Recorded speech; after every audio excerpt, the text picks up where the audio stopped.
El 17 de febrero de 2012, en el norte de Suecia, rescataron a un hombre que había quedado atrapado por la nieve en su coche. Había pasado allí 60 días con restos de comida y nieve para subsistir, mientras la temperatura exterior descendía hasta 30 grados bajo cero. Si yo fuera a atender a un hombre que lleva 60 días en un coche sin alimentarse, esperaría encontrarme un cadáver. Es un increíble relato de supervivencia en un clima gélido. Hablaremos con los rescatadores. Me resulta increíble y sorprendente haber encontrado a ese hombre en su coche con vida. Y con los médicos que trataron a este extraordinario superviviente. Sobrevivir en Suecia durante 2 meses invernales con muy poca comida es toda una hazaña. Investigaremos los motivos por los que este hombre sobrevivió. A este hombre le faltaban días y no semanas para perder la vida. Los límites de la resistencia humana.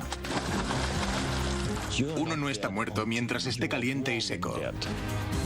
Y descubriremos cómo este increíble relato de supervivencia podría hacer avanzar la ciencia médica. Estamos llegando a un punto al que las generaciones venideras considerarán un avance decisivo. 60 días bajo la nieve.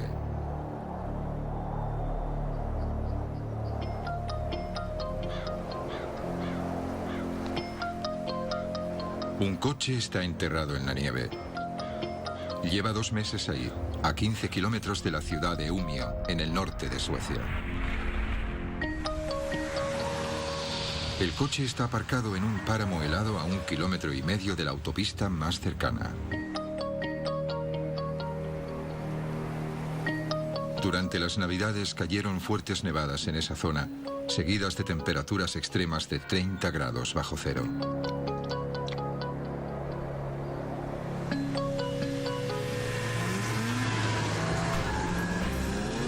El 17 de febrero de 2012, un excursionista en moto de nieve divisa un coche aparentemente abandonado y se acerca a investigar.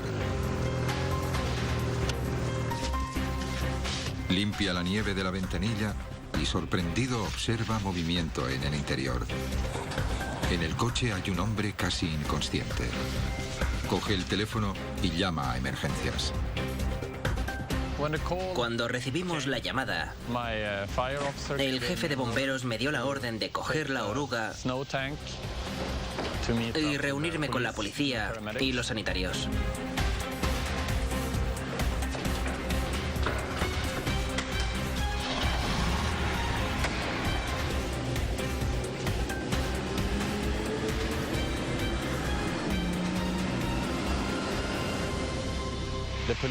La policía se adelantó con las motos de nieve.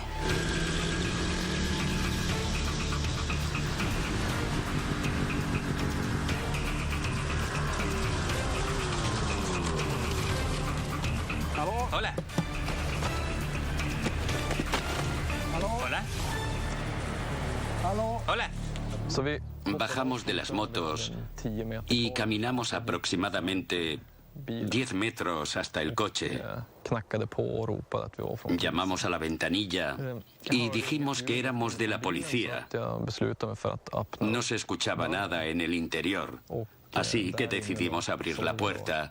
En el interior se veían latas vacías y basura, pero también se intuía una persona. La puerta estaba congelada.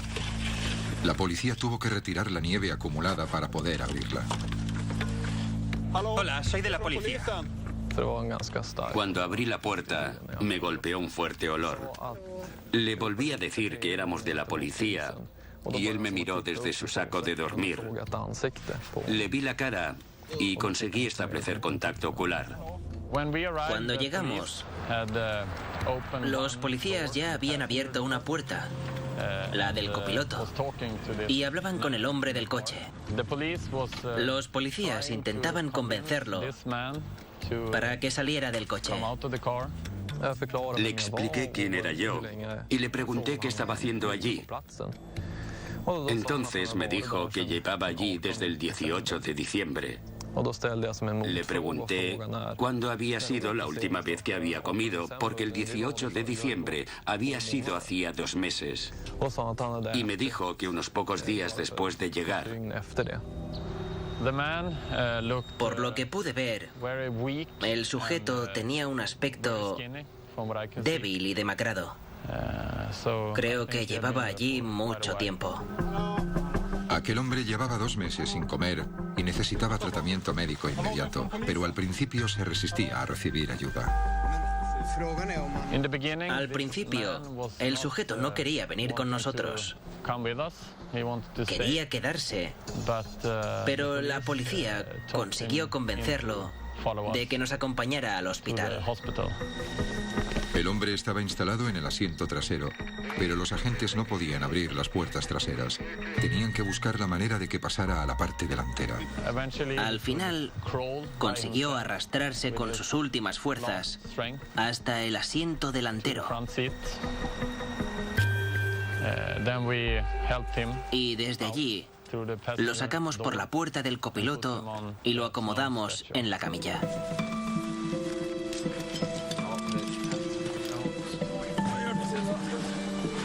Mientras el equipo lo trasladaba al hospital, se hizo evidente la magnitud del suplicio. Era extraordinario que hubiera sobrevivido en aquel ambiente helado. Hasta el salpicadero del coche estaba congelado. ¿Cómo había sobrevivido? El saco de dormir, la ropa de invierno y el hornillo sugieren que iba preparado. Pero no había rastro de comida, solo un refresco congelado y vasos de plástico vacíos. Me llevé una gran sorpresa cuando aquel hombre nos dijo que llevaba allí 2 meses sin comida ni agua. Este extraordinario relato de supervivencia saltó a la prensa internacional y enseguida lo apodaron el muñeco de nieve. Después informaron de que era Peter Skilberg, de 44 años. Hay quienes dudan del relato de Peter Skilberg, pero quienes lo rescataron lo encuentran probable. Teniendo en cuenta el olor del coche y el estado físico del sujeto, es posible que estuviera allí desde el 18 de diciembre, tal y como dijo, aunque solo una persona lo sabe con certeza, él mismo.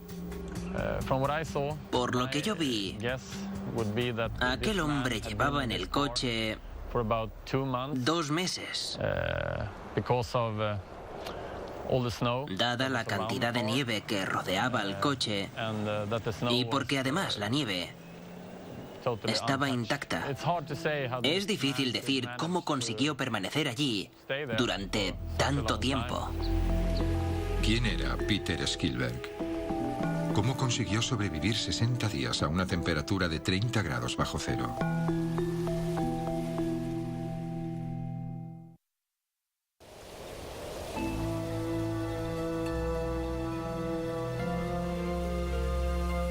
El 17 de febrero de 2012, Peter Skilberg, de 44 años, fue rescatado de su coche en el área subártica del norte de Suecia.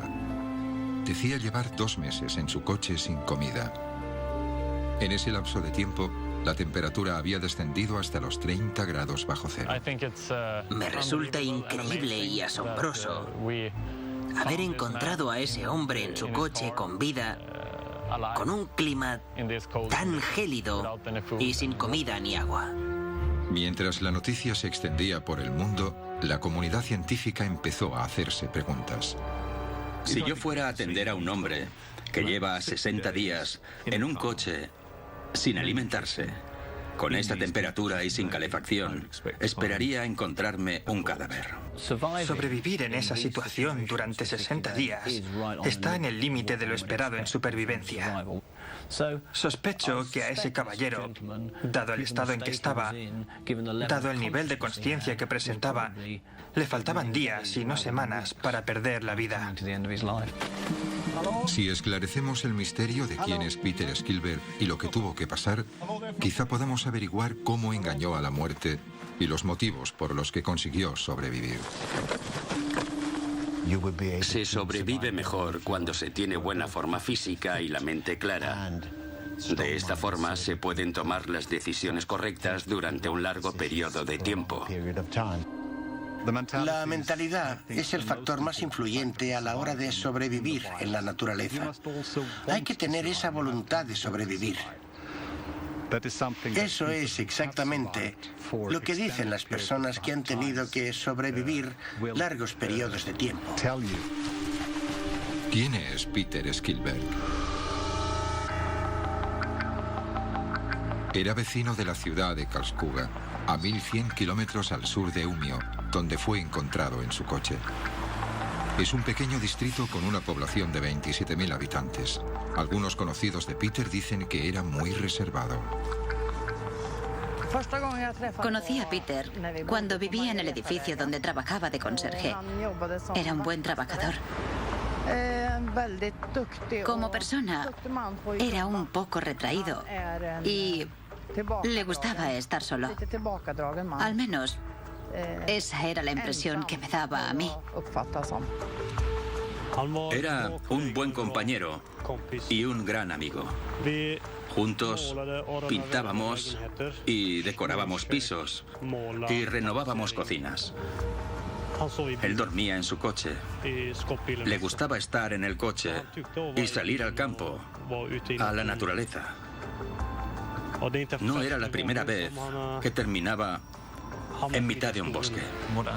Por lo que he sabido sobre su carácter, era una persona más bien inclinada a la soledad.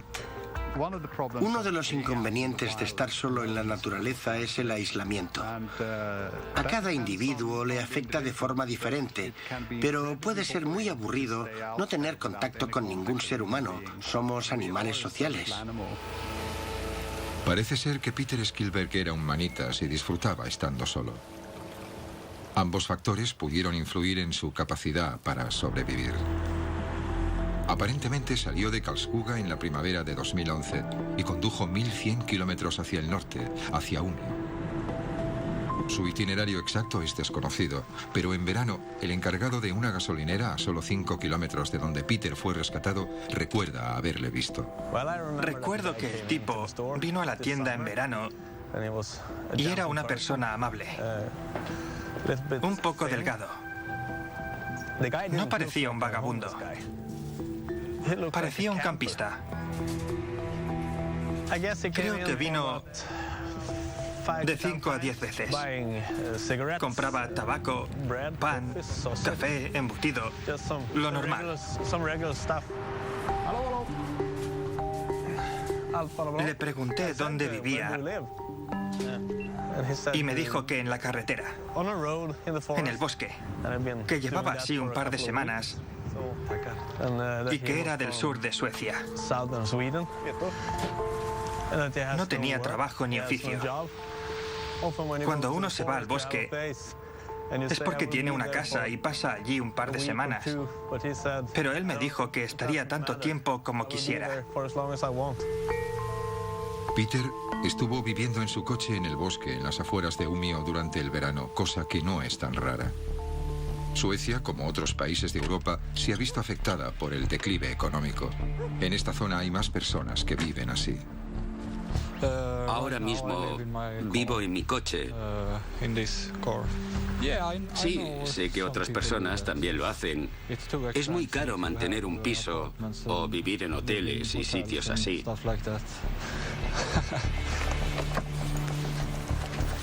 Me pongo aquí y me echo esto por encima. Duermo aquí. A veces pongo la cabeza aquí y a veces allí. Al contrario que Skilberg, este hombre no vivió en el coche durante el invierno. Cuando Peter llegó en el verano de 2011, la temperatura se mantenía sobre unos agradables 18 grados. Incluso el bosque podría haberle proporcionado alimento. En el bosque hay muchas cosas que se pueden aprovechar.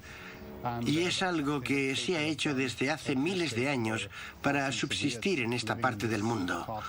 Así, ha podido sobrevivir el hombre en esta zona. Esto de aquí son líquenes que crecen en la roca. Es una de las 3 especies comestibles que hay en Suecia. Tiene buen sabor. De hecho, sabe a seta. Contiene carbohidratos. Se puede sobrevivir mucho tiempo comiendo esto. Esto es un líquen llamado musgo de Islandia. Contiene carbohidratos. También tenemos el escaramujo, que además de vitamina C, también contiene carbohidratos. Y están muy ricos. El hombre del coche de Umeå podía subsistir si tenía suficiente equipamiento y si había pescado y recogido comida durante el verano. Sabemos que en el invierno es mucho más difícil sobrevivir en el bosque. Cuando empezó a nevar a finales de diciembre de 2011, la temperatura descendió bruscamente hasta los 30 grados bajo cero. No importa la voluntad que tuviera Peter ni cuánto se preparara, la hipotermia y la congelación matan en horas. Cuando por exposición al frío la temperatura del cuerpo baja de los 37 grados, llega la hipotermia. La hipotermia depende de la temperatura corporal, que en una persona lo normal es que sea de unos 37 grados. Cuando la temperatura corporal desciende hasta los 35 grados, hablamos de una hipotermia leve. Cuando te enfrías, en general, los procesos metabólicos del organismo se ralentizan. La respiración se ralentiza, pero, por otra parte, las exigencias metabólicas son menores y el organismo no necesita tanto oxígeno. Si te enfrías más, el cuerpo se congela y muere. La muerte llega más lentamente que a 37 grados. El frío afecta a la piel, empezando por las partes expuestas del cuerpo, seguramente la cara. Se empieza a sentir una quemazón y en esa fase se sufren lesiones superficiales. Cuando te enfrías, el cuerpo activa sus mecanismos de defensa. Lo primero que se nota es que las manos, los pies y la piel se bloquean. No les llega sangre. El cuerpo aprovecha la sangre de la piel para maximizar el aislamiento térmico. En primer lugar, el cuerpo se dedica a mantener la temperatura interna, porque ello preserva la vida. Cuando nos enfriamos, cortamos la circulación sanguínea de los miembros para mantenerla del cerebro y los órganos vitales.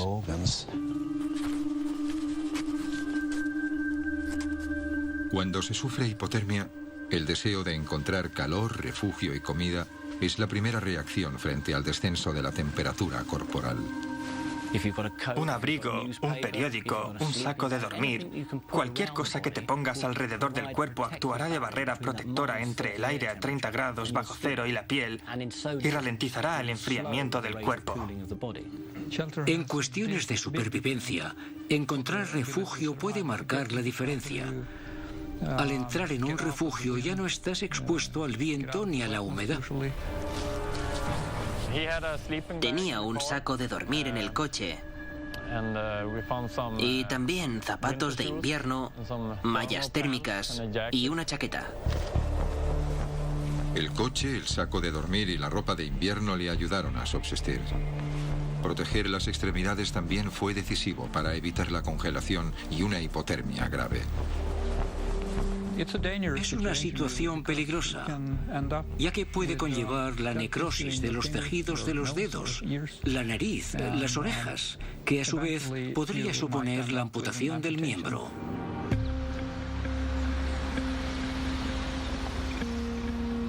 Dan Witkowski puede dar fe de la magnitud de las lesiones que el frío puede provocar.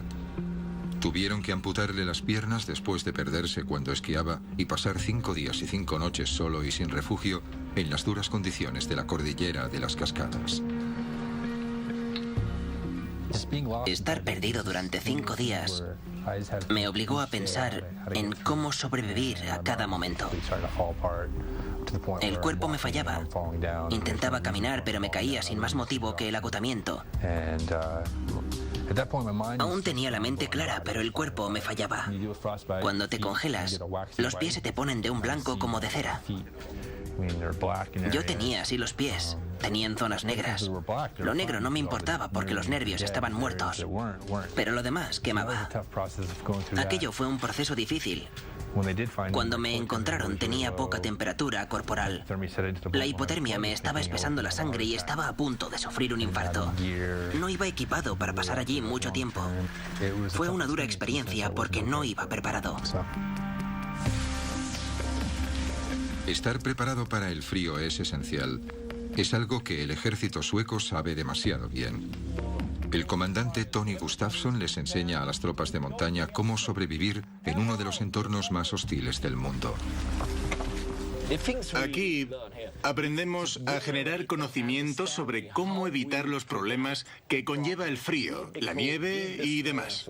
Un error te puede hacer perder un dedo. Si es un error grave, puedes morir. El frío se apodera de ti enseguida y cuando eso ocurre, es muy difícil librarse. Como consecuencia, se puede llegar a morir en ese entorno. El servicio militar ha sido obligatorio para los jóvenes suecos hasta 2010. Es posible que Peter Skilberg estuviera en el ejército y aprendiera técnicas de supervivencia. Si el hombre del coche hubiera hecho el servicio militar como tantos otros jóvenes, habría aprendido técnicas de supervivencia como parte del entrenamiento militar. De esa forma tendría conocimientos que le habrían ayudado a sobrevivir. Pero la supervivencia de Peter no solo dependía de su capacidad física para superar el frío extremo, también dependía de su capacidad mental para asimilar la situación, porque uno de los órganos que se ven afectados por el frío es el cerebro.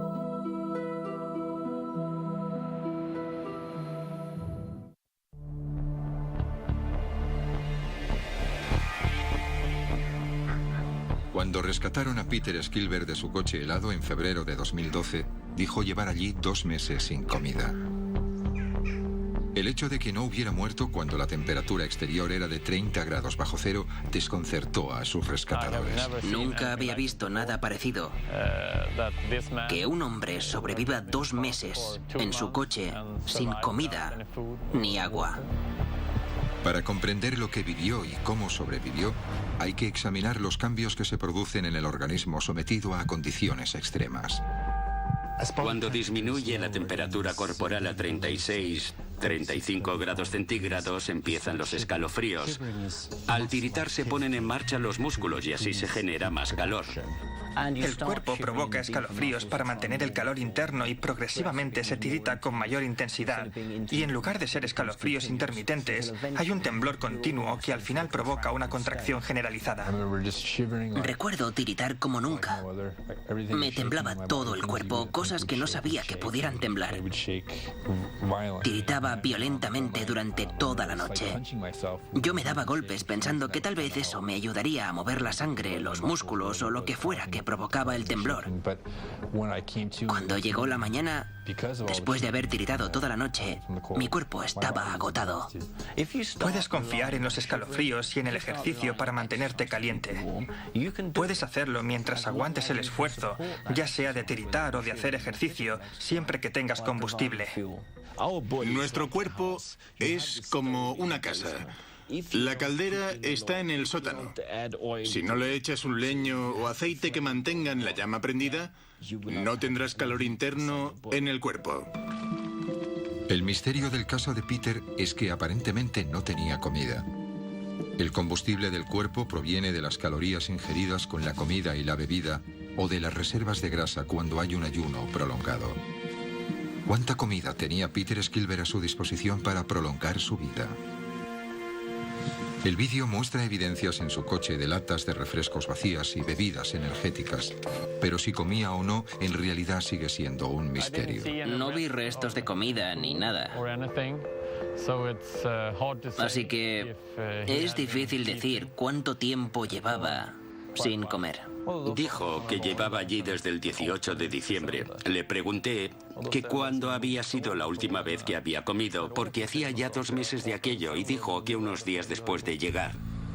¿Cómo consiguió sobrevivir Peter 2 meses sin comida? El cuerpo es algo increíble. Tras 4 días sin comer, pasa a modo de inanición. Es una de las razones por las que es tan difícil hacer dieta, porque en cuanto el cuerpo detecta que le falta sustento, se dedica a defender el suministro de energía, en especial el suministro de glucosa al cerebro. Se sabe de personas que han sobrevivido sin comida durante 2 meses o un poco más. Eso depende de las reservas. Porque cuando el ser humano no come, el organismo se come a sí mismo. Empieza a consumir grasa y si continúa sin comer, consume los músculos y los tejidos conectivos. Sabemos por los campos de concentración y por las huelgas de hambre que lo más que se puede ayunar ronda los 60 días.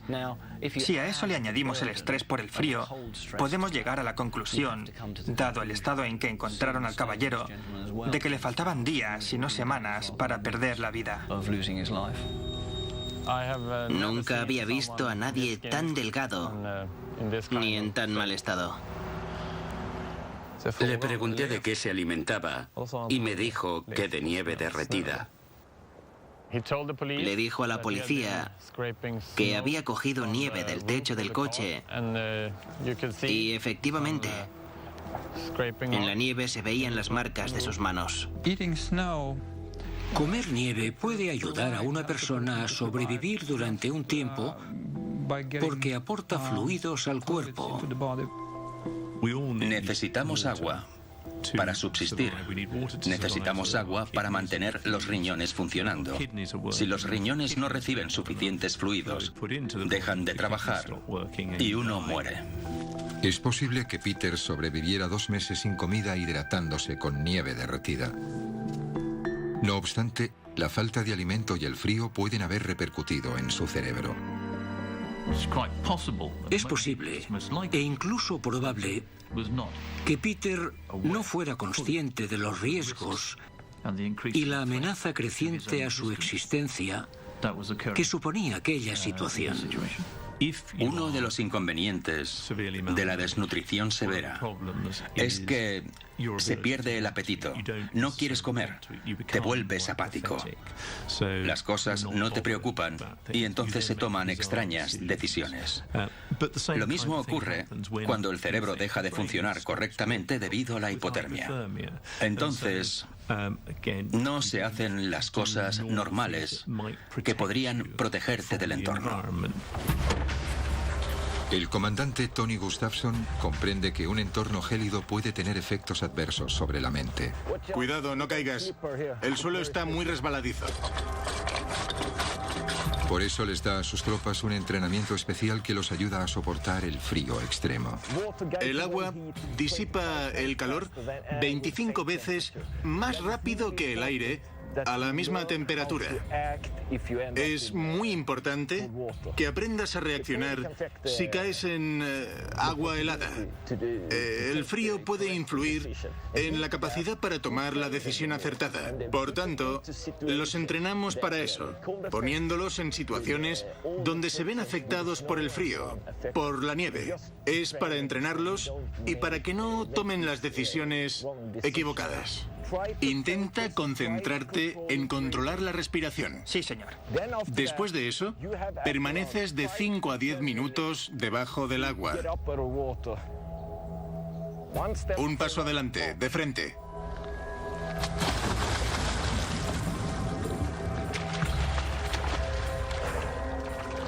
Tranquilo, tranquilo. Controla la respiración.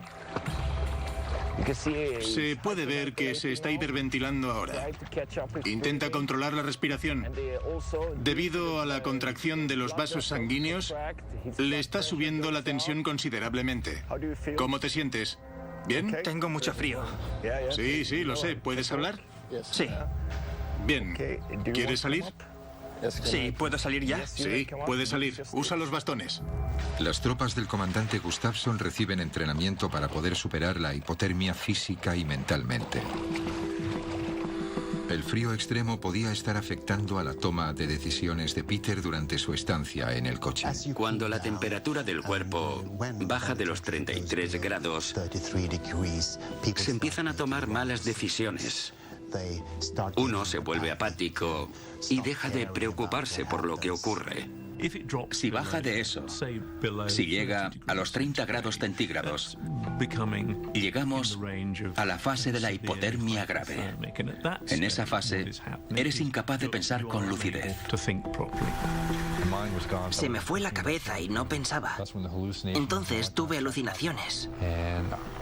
Veía cosas irreales y que parecían de los pueblos nativos americanos, pero diferentes. Cosas del futuro de los nativos americanos que yo no había visto nunca. En el punto álgido de la alucinación, mi mente proporcionaba detalles de aromas y sabores. Nunca me habría imaginado algo así. En la fase de las alucinaciones y la apatía, la desgana puede impedir que hagas lo que tenías intención de hacer antes, como salir a buscar ayuda. Tanto la inanición como el frío afectan al cerebro. Eso explicaría la negativa inicial de Peter de recibir ayuda.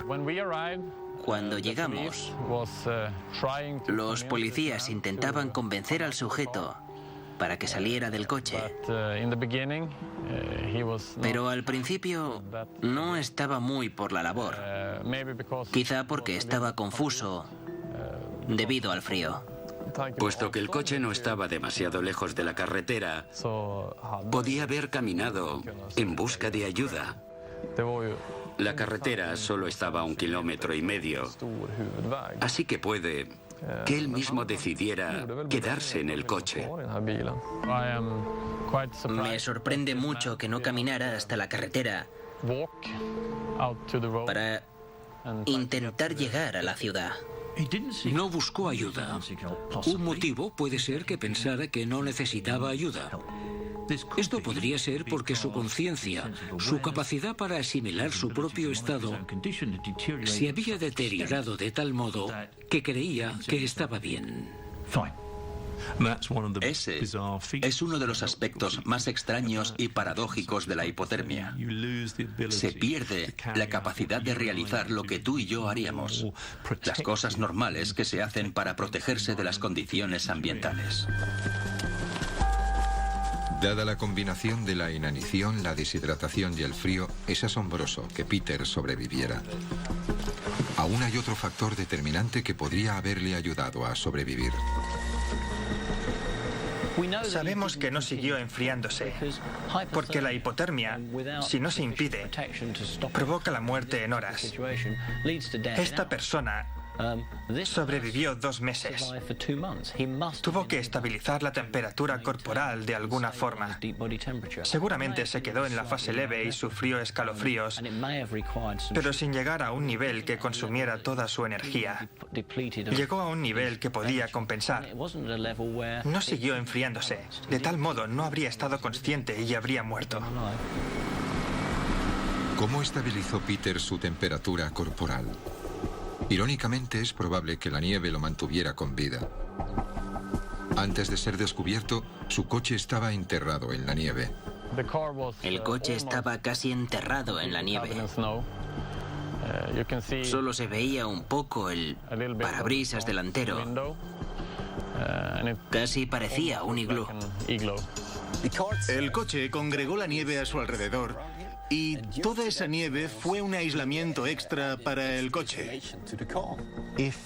Estando bajo la nieve o dentro de un iglú con paredes de nieve, la temperatura suele rondar los 0 grados. No depende de la temperatura exterior. Las propiedades aislantes de la nieve que recubre el coche se conocen como efecto iglú. Usar la nieve como aislante para construir refugios es algo que el comandante Tony Gustafson les enseña a sus tropas para que puedan sobrevivir en el frío extremo. Estamos dentro.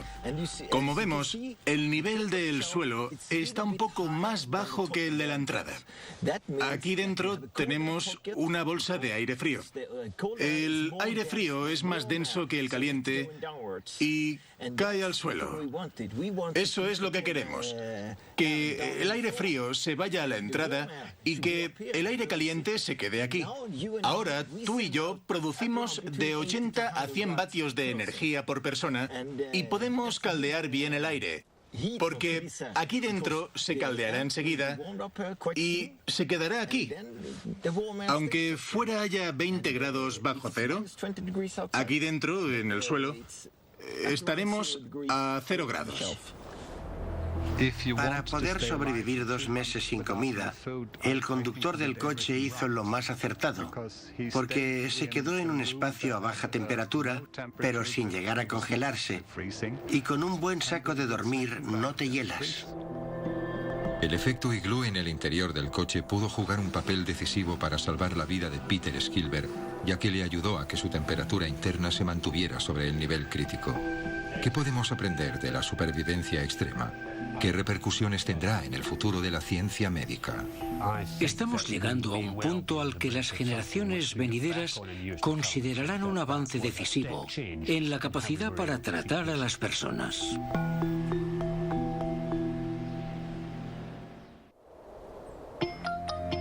Durante 60 días, Peter Skilberg subsistió dentro de su coche sin comida, mientras la temperatura en el exterior llegaba a los 30 grados bajo cero. Irónicamente, la nieve le ayudó a mantener el calor porque creó un efecto iglú dentro del coche e impidió que su temperatura corporal descendiera demasiado. El de Peter es solo uno de los múltiples casos que permiten a los científicos comprender la reacción del cuerpo ante el frío extremo.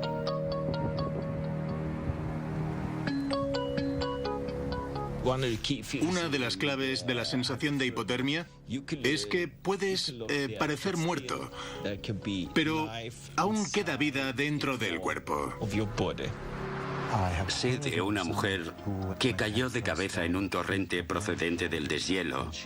Cuando la rescataron, su temperatura era de 13,7 grados. La razón por la que sobrevivió es que su cerebro estaba a tan baja temperatura y su metabolismo iba tan lento que pudo soportar mucho tiempo el paro cardíaco. Sabemos que se puede sobrevivir 1 hora sumergido en agua helada, pero debe estar helada. Y también ayuda a que el individuo sea pequeño. No es que sobrevivan porque no se ahogan. Se han ahogado, pero antes de completar el proceso del ahogamiento, su cerebro se ha enfriado. Al enfriarse, disminuye la cantidad de oxígeno que necesita, de modo que la cantidad de oxígeno disponible dura mucho más, hasta 1 hora. Los casos de supervivencia extrema, como el de Peter Skilberg, son de vital importancia para los médicos. Les ayudan a entender las capacidades y los límites del cuerpo humano en condiciones que no pueden ser reproducidas en el laboratorio. Estos sucesos anecdóticos del mundo real son cruciales porque no podemos reproducirlos en el laboratorio. Está más allá de lo que la ética nos permite. Así podemos ir completando el gráfico. Así hallamos respuesta a la cuestión de cuánto tiempo pueden sobrevivir las personas atrapadas por una avalancha o los ahogados en agua helada. Sabemos que alguien sobrevivió antes y eso es importante. Los médicos han estudiado más casos como el de Peter y empiezan a comprender que el frío controlado puede salvar vidas. El metabolismo del cuerpo se ralentiza al enfriarse, disminuyen las pulsaciones y la cantidad de oxígeno requerida por el cerebro. En todo el mundo se emplea la hipotermia inducida en intervenciones quirúrgicas. Se utiliza, por ejemplo, donde yo trabajo, en cirugía cardíaca, cuando hay que intervenir los vasos que van hacia la cabeza y el callado aórtico. Se enfría al paciente hasta los 18 grados. Entonces se bloquea la circulación sanguínea durante unos 45 minutos. Y después se reanuda sin haber dañado el cerebro. No sabemos cuál es la temperatura mínima a la que el organismo puede sobrevivir, pero sabemos que hay niños que han estado a 9 grados centígrados y han sobrevivido. En 2010, Finley Barton, de 4 meses, superó un grave problema cardíaco mediante la hipotermia inducida. Bajaron su temperatura a 33,4 grados poniéndole en una bolsa de hielo durante la operación. Ese procedimiento le salvó la vida. Estaba gris y azul, y cuando pudimos tocarlo, estaba frío como el hielo. Pero se calentó cuando salió. Creía que no era posible, pero ahora lo quiero más. Siempre será muy especial. Ahora se cree que enfriar directamente el cerebro puede ayudar a rehabilitar a las víctimas de derrames cerebrales. En Edimburgo, el doctor Malcolm MacLeod experimenta con un gorro refrigerante que reduce la temperatura del cerebro. El problema de los dispositivos que enfrían el cerebro es que nadie sabe realmente si enfrían el cerebro. No podemos insertar un termómetro en el cerebro sin provocar daños. Pero en los últimos años, el equipo de Edimburgo, en colaboración con la universidad, ha desarrollado una técnica especial para medir la temperatura dentro del cerebro mediante la resonancia magnética. El doctor MacLeod descubrió que en las víctimas de un derrame cerebral, la parte dañada estaba a mayor temperatura que el resto del cerebro. Lo que se ve en el área delimitada por la línea roja es la zona correspondiente al derrame y se aprecia que la temperatura es más alta que en el resto del cerebro. Lo que nos interesa es saber si podemos reducir esa temperatura, ya sea mediante refrigeración sistémica o mediante refrigeración local de la cabeza, y si así podemos mejorar la recuperación y reducir la lesión. Cree que refrigerando la zona dañada se evitan lesiones ulteriores y se acelera el proceso de recuperación. Estamos llegando a un punto al que las generaciones venideras considerarán un avance decisivo en los tratamientos a víctimas de derrames cerebrales. El hilo conductor de todos estos casos es que al reducir la temperatura corporal, disminuye también la velocidad del metabolismo. Un proceso que algunos científicos piensan que puede ser la clave de los viajes espaciales. Si pensamos en enviar una tripulación a Marte, hemos de considerar que la misión durará un par de años. Esto repercute en el tamaño de la nave espacial. Si consiguiéramos reducir la cantidad necesaria de comida, agua y aire de la tripulación, podríamos realizar estas misiones con vehículos más pequeños, más eficientes y más baratos. Puede parecer ciencia ficción, pero el doctor Gianmarco Radice de la Universidad de Glasgow espera que mediante la hibernación inducida por enfriamiento del cuerpo humano, algún día podamos enviar naves tripuladas a Marte. La hibernación humana nos da la posibilidad de reducir el metabolismo del astronauta a niveles muy bajos, ralentizando la respiración, ralentizando las pulsaciones y eliminando en lo posible las necesidades de nutrientes y fluidos de los astronautas. Creo que la hibernación humana es posible. Puede que no ocurra en 10 años, puede que tampoco en 20, pero quizá dentro de 100 años hibernemos astronautas rutinariamente para enviarlos al borde exterior del sistema solar. Esta cuestión y otros trabajos científicos de vanguardia tienen una deuda con personas como Peter Skilberg, el extraordinario superviviente que contra todo pronóstico sobrevivió 60 días bajo la nieve. Llevó la resistencia humana al extremo y su hazaña ha descubierto nuevos horizontes en la ciencia médica.